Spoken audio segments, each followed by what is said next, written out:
오늘은 고백하는 교회라는 제목으로 하나님의 말씀을 전하겠습니다. 좋아하는 사람에게 고백을 못하고 끝난 적이 있나요? 우리는 누구나 한 번쯤 누군가를 좋아해 본 적이 있습니다. 그 사람에 대한 그 호감은 그 사람을 생각만 해도 웃음이 나고 곁에 있으면 설레이게 만들곤 합니다. 그 사람에 대한 마음이 크지만 용기가 나지 않아 좋아한다, 사귀어 보자, 고백을 하지 못해서 연애를 시작하지 못하는 경험들도 우리에겐 있을지 모르겠습니다. 분명 좋아하는 마음을 가지고 짝사랑을 한 지 1년, 2년, 3년이 되어도 고백이 없으면 이전과는 새로운 관계로 나아가지 못하는 법입니다. 나만의 이야기로 끝이 나지 우리의 이야기, 사랑의 이야기로 나아가지 못하는 것이죠. 신앙도 마찬가지입니다. 하나님의 크신 은혜를 입고 그리스도의 복음을 알게 된 자는 그 마음에 믿음이 생기게 됩니다. 그 믿음은 반드시 고백이라는 방식으로 표현되게 됩니다. 왜냐하면 그 믿음은 하나님과 나와의 관계가 새로운 관계로 형성되었다는 것을 확증하기 때문에 그렇습니다. 그래서 구약 공동체는 하나님을 믿고 하나님을 향하여 예배 시간에, 기도 시간에, 찬송 시간에, 말씀을 암송할 때에 항상 하나님에 대한 진정한 고백이 있었어요. 그게 왜냐하면 하나님과 나와의 관계거든요. 신명기 6장 4절에 보면 우리 하나님 여호와는 오직 유일한 여호와시다. 다신교 사회 속에 우리 하나님만이 유일하신 분이시다. 그렇게 고백을 했고요. 느헤미야 9장 6절에 보면 하늘과 땅의 모든 것을 지으신 분이시다. 그렇게 하나님을 향하여 고백했습니다.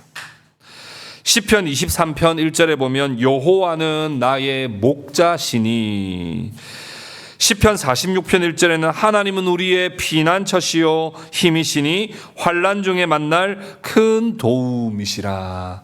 하나님을 마음으로 믿었지만 그저 마음으로 믿지 않고 마음에 있는 믿음이 외적으로 고백이라는 방식으로 표현되었습니다. 신약 공동체도 마찬가지입니다. 예배를 통해 또 주님의 복음을 전할 때 신앙 고백을 했는데요. 마태복음 16장 16절에 주는 그리스도시요 살아계신 하나님의 아들이십니다. 요한복음 20장 28절에 나의 주님이시며 나의 하나님이십니다. 주님께서는 이런 성도들의 신앙 고백 위에 하나님의 교회를 세워주신 거예요. 그래서 교회는 고백과 교회는 결코 때려야 뗄 수 없는, 교회는 그야말로 고백하는 공동체요, 고백 공동체인 것입니다. 이것은 마치 좋아하는 사람에게 고백한 후에 결혼을 하거나 연애를 하게 되면 오프 더 마켓이 되는 것처럼 나 이제 품절남이 됐어, 나 품절녀가 됐어 라고 선언하는 거랑 같아요. 우리가 교회가 신앙 고백을 한다는 것은 무엇입니까? 나 이제 세상의 가르침대로 살지 않아, 나는 하나님의 말씀대로 사는 사람이야 라고 하는 선언이기도 한 것이죠. 나는 주님을 믿습니다, 나는 하나님을 믿습니다 라고 하는 신앙 고백의 사람은 난 이제 품절됐어, 더 이상 세상을 바라보지 않는 사람이야 라고 하는 그런 고백이 되는 것입니다. 오늘 고백하는 교회라는 제목으로 하나님의 말씀을 선포합니다. 공적 신앙 고백을 하는 오늘 입교자뿐만 아니라 우리 모두가 신앙 고백의 성도들이요, 신앙 고백의 공동체라는 사실을 기억하며 오늘 이 말씀 가운데 하나님 주시는 은혜와 복을 풍성히 누리실 수 있기를 주님의 이름으로 축복합니다. 첫 번째는 믿음과 신앙 고백과의 관계입니다. 믿음과 신앙 고백과의 관계는 어떤 관계인가 하는 거예요. 앞서 서론에서 살펴보았던 것처럼 믿음과 고백은 동전의 양면처럼 동일한 것으로 간주합니다. 믿음이 있다면 그 믿음을 말하지 않고는 견딜 수가 없어요. 신약교회 사도들과 성도들에게 너 한 번만 예수 복음 전하면 죽여버리겠다 협박을 할 때도 내가 그리스도를 믿는데 어떻게 말하지 않을 수가 있느냐, 내가 말하지 않고는 견딜 수가 없다 라고 하는 고백을 했지요. 믿음과 고백은 같이 갑니다. 믿음은 내면적이라면 고백은 외면적입니다. 오늘 본문 말씀 우리 한 번 더 같이 읽어봤으면 좋겠는데요. 로마서 10장 9절에서 10절 말씀입니다. 우리 같이 한번 읽어보겠습니다. 시작. 내가 만일 내 입으로 예수를 주로 시인하며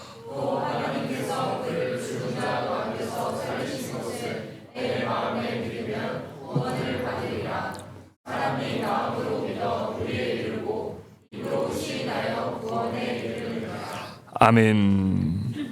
믿음과 고백은 때려야 뗄 수 없고 이 믿음과 고백은 곧 구원과 직결됩니다.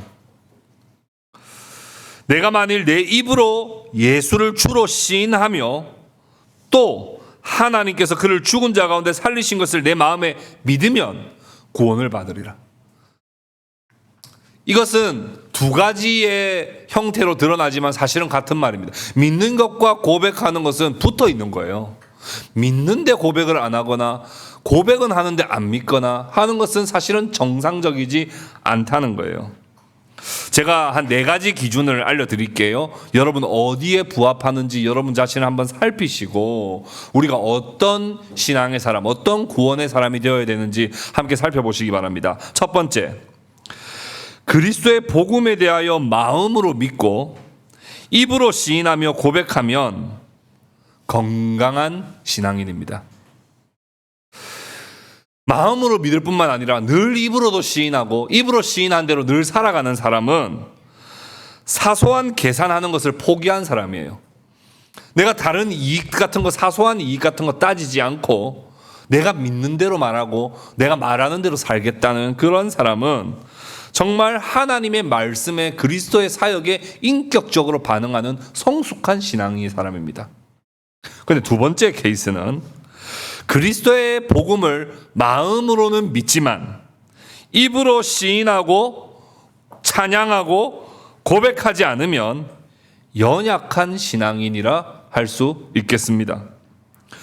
두려워서 고백하지 않는 것인지, 부끄러워서 고백하지 않는 것인지, 자신이 없어서 고백하지 않는 것인지, 사회 문화적 억압 때문에 고백하지 않는 것인지, 내가 말했기 때문에 말한 것을 책임져야 하니까 고백하지 않는 것인지 모르겠으나 온전한 믿음이라고 할 수는 없습니다.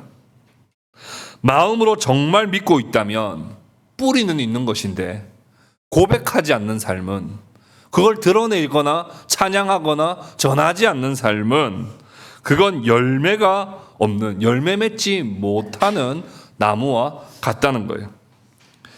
요한복음 12장 42절에서 43절에 보면 그런 케이스가 있죠. 함께 한번 살펴보겠습니다. 같이 읽어봅시다. 시작. 그러나 관리 중에도 그를 믿는 자가 많되 바리새인들 때문에 드러나게 말하지 못하니 이는 출교를 당할까 두려워함이라. 그들은 사람의 영광을 하나님의 영광보다 더 사랑하였더라. 예수님께서 행하시는 이적과 말씀을 듣고는 뭔가 진짜 있는 것 같다고 믿는데 전혀 그걸 고백하거나 표현하거나 전하지 못해요. 그럼 믿음은 있는데 전하지 못하는, 고백이 없는 사람은 하나님의 영광에 대한 관심과 사랑은 있지만 사람의 영광을 더 소중하게 생각하는 까닭에 고백을 못하는 거예요. 온전한 신앙이 아니라 이건 연약한 신앙이다, 열매 없는 신앙이다, 이렇게 볼 수 있겠습니다. 세 번째는요, 어떤 케이스냐면 그리스도의 복음을 입으로 시인하고 고백은 하지만 마음으로 믿지 않는 경우가 있습니다. 이것은 위선적이고 가식적인 신앙인입니다. 이렇게 저렇게 신앙적인 말은 하는 것 같은데, 뭔가 기독교적인 막 적용은 하는 것 같은데 삶의 중심은 자신에게 있거나 삶의 중심이 세상을 향해 있는 사람입니다. 교회 문화에는 익숙하지만 하나님과의 인격적 관계가 없고 예배는 하지만 하나님을 진심으로 사랑하지 않는 사람이지요. 이게 전형적으로 유대인들, 바리새인들에게 이런 모습들이 드러났습니다. 마태복음 15장 8절에 예수님께서 이렇게 책망하셨죠. 같이 읽어봅시다. 시작. 이 백성이 입술로는 나를 공경하되 마음은 내게서 멀도다.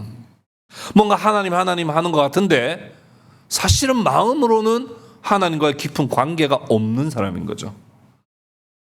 바울은 디모데에게 이렇게 말했습니다. 디모데후서 3장 5절 같이 읽어봅시다.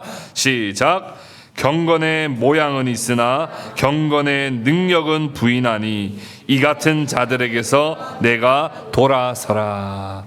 경건의 모습은 있는 것 같아요. 뭐 교회는 나오고 뭔가 모임은 참여하는 것 같은데 전혀 하나님이 우리 가운데 어떤 일을 행하실 것인가에 대한 믿음과 확신과 그런 삶이 따라가주지 않는 사람에게서는 돌아서라는 거예요. 그럼 믿는 거 아니라는 거예요. 그럼 위선적인 사람이고 가식적인 사람에 불과하다는 거예요. 네 번째 케이스는 어떤 케이스입니까? 입으로 시인과 고백도 안 하고 마음으로 믿는 믿음도 없는 사람이 있는데 그런 사람은 그리스도와 무관한 사람이죠. 영적으로 죽은 상태의 사람입니다. 철저히 육에 속한 사람입니다.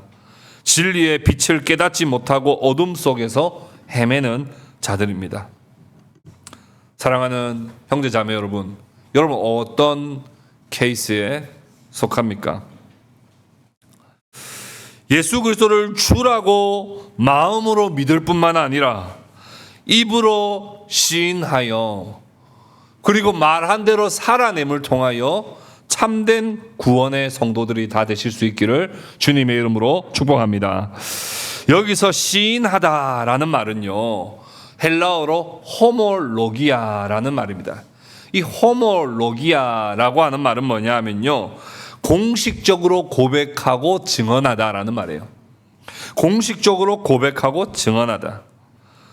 그래서 마태복음 10장 32절에도 똑같은 호몰로기아에서 나온 호몰로게오 동사형이 나오는데 이 말은 공식적으로 고백하고 증언하다는 말이에요. 마태복음 10장 32절 같이 한번 읽어볼까요? 같이 읽어봅시다. 시작. 누구든지 사람 앞에서 나를 시인하면 나도 하늘에 계신 내 아버지 앞에서 그를 시인할 것이요. 사람들 앞에서 공적으로 내가 그리스도를 주라고 고백하는 사람들에게, 그 사람들을 향해서는 나도 마지막 날에 하나님 앞에서 너를 고백하게 돼. 내 사람입니다. 내가 이 사람을 위해 죽었습니다. 내 피가 이 사람을 위해 흘린 것입니다 라고 고백할 것이지만, 반대로 마태복음 10장 33절에 어떻게 말씀합니까?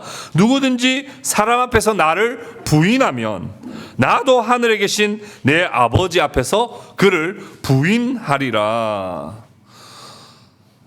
예수 그리스도를 주라고 공적으로 고백하지도 않을 뿐만 아니라 삶 속에 그걸 전혀 표현하지 않고 사는 사람에게는 내가 마지막 천국에 올라갔을 때, 내가 마지막 심판 때 올라갔을 때 주님도 그냥 입 다물고 그냥 가만히 계시겠다는 거예요.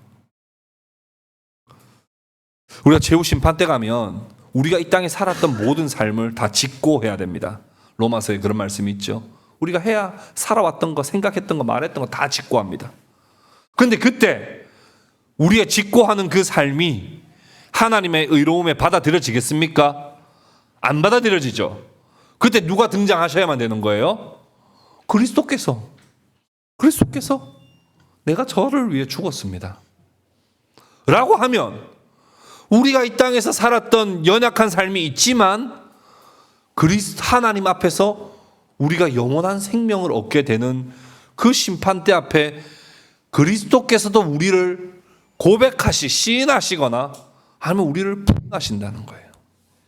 그러니 우리가 마음으로 믿는 것도 정말 중요하지만 우리가 공적으로 우리의 신앙을 고백하는 것도 마음으로 믿는 것만큼이나 아주 중요하다는 사실을 우리는 보게 되는 거예요. 사람 앞에서 나를 시인하면이라고 했어요. 사람 앞에서라고 했어요. 공적인 표현이죠. 이건 교회 앞에서라는 1차적인 의미도 있고 2차적으로는 세상과 더 나아가 나를 핍박하는 자 앞에서라는 말로 해석할 수도 있습니다. 예수를 주라고 고백할 것을 요청하는 거예요. 여기서 주라고 하는 이 표현, 헬라어 퀴리오스라는 단어는 그 당시 로마 황제를 지칭하는 말이기도 했습니다. 그 당시에 퀴리오스라는 단어는 로마 황제에게 붙이는 말이었어요. 그런데 그 로마의 속국에 있는 사람들 중에 그리스도 예수님이 주라고 고백하는 건 목숨을 담보로 하는 그런 고백이었어요. 그런 고백을 하는 자에는 내가 하늘에서도 내가 너를 시인하겠다고 말씀을 해 주시는 거예요.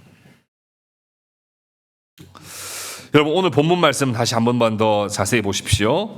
오늘 본문 말씀에 9절에 보면 이렇게 돼 있어요. 내가 만일 내 입으로 예수를 주로 시인하며 또 하나님께서 그를 죽은 자 가운데 살리신 것을 내 마음에 믿으면 구원을 받으리라 이랬습니다. 이건 능동적입니까? 수동적입니까? 능동적이에요. 맞죠? 마음으로 믿으면 그리고 주로 시인하면이라는 능동적이에요. 그러니까 신앙 고백에는 능동성이 반드시 필요합니까? 안 필요합니까? 필요합니다.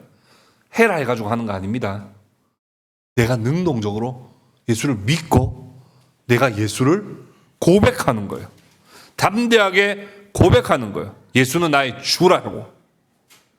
그런데 이 믿음이라고 하는 건 능동성만 있는 건 아니에요. 10절에 보십시오. 10절에는 어떻게 되어 있습니까? 10절에 어떻게 되어 있습니까? 사람이 마음으로 믿어 의에 이르고 입으로 시인하여 구원에 이르느니라 라고 할 때 여기는 수동형으로 기록되어 있어요. 수동형. 그러니까 우리가 믿어야 하지만 또한 믿음을 하나님이 주시는 것이고 우리가 고백해야 하지만 그 고백도 하나님이 고백해 주셔야 또 고백할 수 있다는 하나님의 은혜의 수동적인 측면과 우리가 능동적으로 해야 하는 측면들이 아름답게 조화를 이루어야만 한다는 거예요. 하나님이 은혜를 안 주시니까 내가 안 고백하는 거지 이 말은 아니에요. 물론 하나님이 은혜를 주셔야 고백할 수 있습니다만 또 내가 고백해야 하는 측면도 같이 있는 거예요. 그래서 믿음과 신앙 고백은 같이 간다. 믿음이 중요하고 신앙 고백은 안 중요하다. 아닙니다. 믿는 거대로 신앙 고백하고 고백한 대로 살아야 하는 이 관계는 매우 소중하다. 그래서 마음으로 예수 그리스도를 주라고 믿을 뿐만 아니라 입으로 고백하고 선언하신 대로 살아가시는 저와 여러분 될 수 있기를 주님의 이름으로 축복합니다. 두 번째는 공적 신앙 고백과 성찬과의 관계를 좀 한 번 더 오늘 더 살펴보려고 합니다. 기독교의 성례라고 할 수 있는 것은 세례와 성찬밖에 없습니다. 세례는 무엇입니까? 공적 신앙 고백이 반드시 있어야 됩니다. 세례를 아무나 주지 않습니다. 착하다고 주지 않습니다. 교회 100번 왔다고 주지 않습니다. 신앙 고백이 있는 자에게 주어지는데 그 물을 뿌리는 행위는 뭡니까? 예수 그리스도를 주라고 신앙 고백하는 자에게 그 자가 신앙 고백하는 자가 그리스도께 접붙여졌다는 것, 다시 거듭났다는 것, 죄 씻음을 받았다는 것, 그리스도께 헌신하는 자가 되었다는 것을 표하고 인치는 것이 바로 물을 뿌리는 행위입니다. 그래서 그 물을 뿌릴 때 죄를 씻음 받은 사람이다. 그 고백으로 인하여 이 사람은 접붙여진 사람이요 거듭난 사람이다라고 하는 것을 물을 뿌리는 이 세례 예식을 통하여 확증하는 것이죠. 동시에 이제는 교회의 회원이 됨으로써 머리 되시는 교회 머리 되시는 예수님의 몸이 된다는 확증이요. 이제 우리가 하나님의 가족이 되었다, 회원이 되었다, 하나님의 한 가족이 되었다라고 하는 것을 표하고 인치는 것이 바로 이 세례 예식입니다. 그러면 성찬은 뭡니까? 성찬은 공적으로 신앙 고백한 사람만이 참여할 수 있습니다. 세례는 그냥 예배 때 오래 앉아 있다고 해서 하는 것도 아니고, 나도 먹어보고 싶다고 간절한 눈으로 쳐다본다고 해서 성찬에 참여할 수 있는 게 아니에요. 성찬은 반드시 공적 신앙 고백을 한 사람만이 참여할 수 있습니다. 왜냐하면 하나님의 가족들이 참여하여 예수 그리스도의 살과 피를 먹고 마심으로써 우리가 주님과 연합됐고 우리 모두가 연합됐다는 사실을 확증하고 은혜를 누리는 것이 바로 성례이기 때문에 그래요. 그래서 세례와 성례는, 세례와 성찬은 매우 긴밀하게 연관되어 있습니다. 세례받지 못한 사람이 성찬에 결코 참여할 수 없습니다. 신앙 고백한 사람만이 성찬에 참여할 수 있어요. 그런데 세례 예식을 거치지 않고 유아 세례를 받고 입교를 한 성도 입교인도 성찬에 참여할 수 있습니다. 어릴 때 비록 부모님의 서약으로 세례를 받고 자기가 공적으로 신앙 고백을 하지 않은 사람이지만 입교식이라는 이 교회 예식을 통하여서 자신이 공적으로 신앙 고백하는 거예요. 세례는 이미 받았죠. 세례는 이미 받았지만 뭐가 빠졌습니까? 공적 신앙 고백이 빠졌어요. 그래서 입교식은 공적으로 부모님의 지도와 사랑과 모범을 보고 내가 지금까지 하나님을 믿게 되었고 이제는 내가 예수 그리스도를 주라고 사람들 앞에서 시인하는 공적 신앙 고백을 통해서 이제 입교인도 성찬에 참여하게 되는 것입니다. 그렇게 생각한다면 신앙 고백과 성찬은 정말 때려야 뗄 수 없는 가장 유기적이고 긴밀한 관계 속에 있다는 것을 우리는 알게 됩니다. 그래서 성찬에 참여하는 것은 곧 뭐라고 말할 수 있는 거예요? 나는 공적으로 신앙 고백을 한 사람입니다라고 하는 선언이에요. 그래서 종교개혁자 존 칼빈은 뭐라고 이야기를 했냐면 이렇게 말했어요. 성찬은 신앙을 고백하지 않은 사람에게 허락하지 않는다. 즉 자신의 신앙을 고백한 사람만이 주님의 만찬에 참여할 수 있다. 이것은 곧 주의 만찬에 참여하는 것 자체가 매번 공적 신앙 고백을 하는 것이며 고백에 따른 순종과 그 의무를 다할 것을 다시 고백하는 것과 같다 이랬어요. 그래서 존 칼빈은 이렇게 말했어요. 공적 신앙 고백을 한 번 하는 행사로 거치지 말고 성찬을 할 때마다 다 공적 신앙 고백을 매번 하자 그래요. 근데 그렇게 하면 시간이 너무 깁니까? 안 깁니까? 너무 길죠. 그리고 매번 신앙 고백을 하는 게 좀 어렵죠. 그러니 칼빈이 한 말이 뭡니까?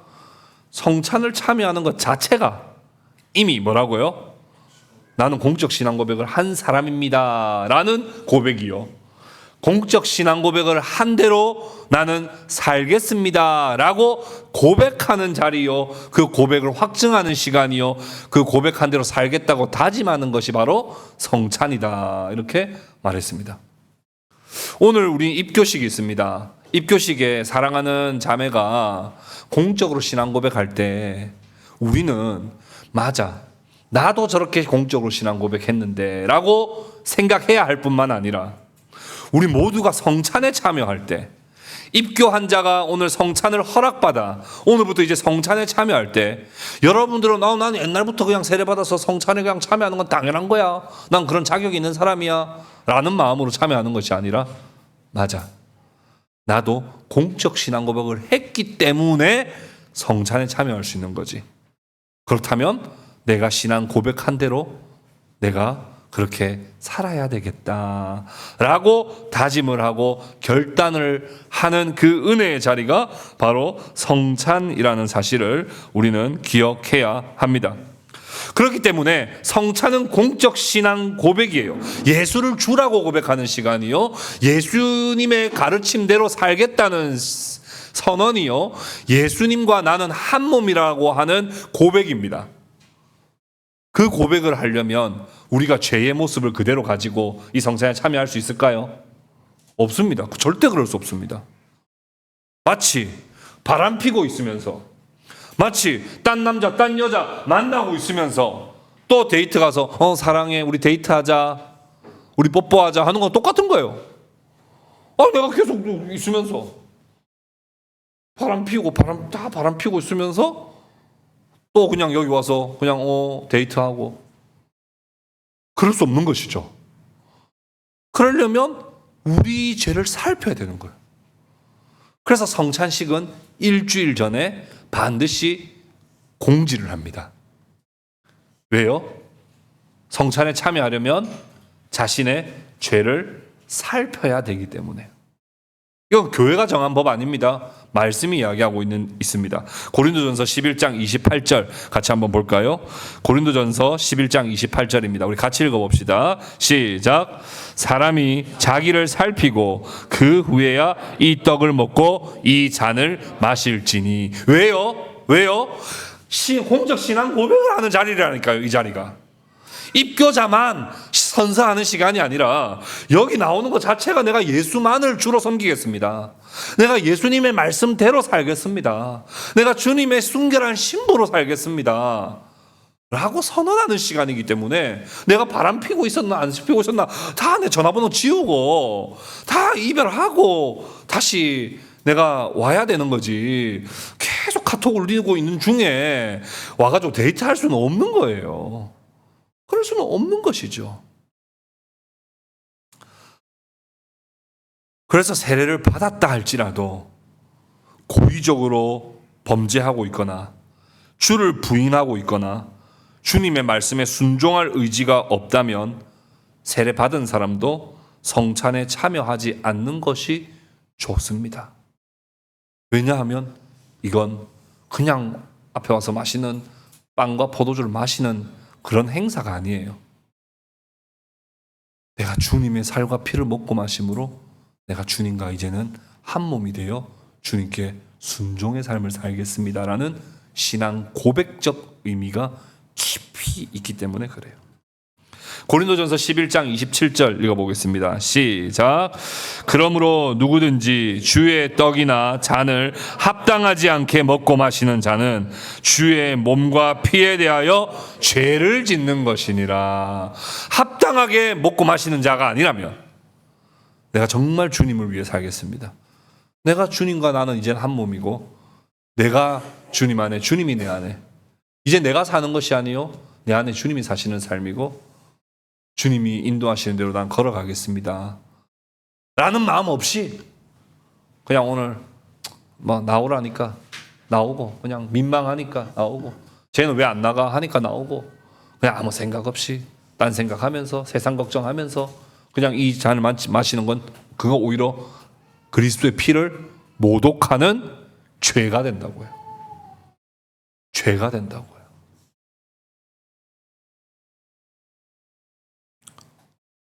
이런 예를 들어서 죄송합니다만, 사랑하는 사람하고 같이 데이트에 밥 먹으러 가는데 바람 피던 사람이 사준 옷 입고 나가는 거랑 똑같은 거예요. 바람 피고 있는 그 사람이 사준 액세서리 하고 그 사람 만나러 가는 거랑 똑같은 거예요. 그런 마음으로 성찬에 참여한다면 말이에요. 그럼 성찬에 참여한다는 건 공적 신앙 고백을 한 사람만이 참여할 수 있는 특권이요, 은혜와 복이기 때문에 그런 마음으로 참여해야 되는 거예요. 따라서 비록 여러분 가운데는 세례 받을 때 진중 세례식을 하는 사람도 있어요.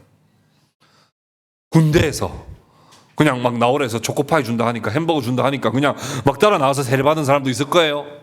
또 여러분 가운데는 입교한 사람들 중이나 세례받은 사람 중에도 어릴 때 중학생 때 고등학생 때 뭐 또 잘 모르고 그냥 장모님이 목사님이 그냥 예수님 믿는다고 그냥 네 하라고 하니까 그냥 별 생각 없이 네네네 하고 세례받으셨던 분들도 많이 있을 거예요. 상관없습니다. 물론 상관없는 건 아니지만 괜찮습니다. 왜요?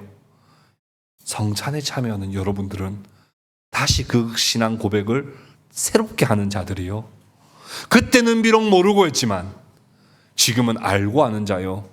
지금은 진정으로 고백하는 의미에서 매번 성찬에 참여하고 있기 때문에 그때 고백은 비록 약한 고백이었고 그때 비록은 무지한 고백이었을지 몰라도 지금만큼은 진정한 신앙 고백으로 이 성찬에 참여한다면 그 세례와 그 입교는 유효하다고 볼 수 있는 것입니다. 뿐만 아니라 우리는 성찬에 참여하고 성찬을 먹고 마신 자로서 우리는 신앙 고백적 삶을 살도록 주님은 우리에게 요청하시는 거예요. 우리 마지막으로 말씀 읽어봅시다. 고린도전서 11장 26절입니다. 마지막으로 같이 읽겠습니다. 시작. 너희가 이 떡을 먹으며 이 잔을 마실 때마다 주의 죽으심을 그가 오실 때까지 전하는 것이니라.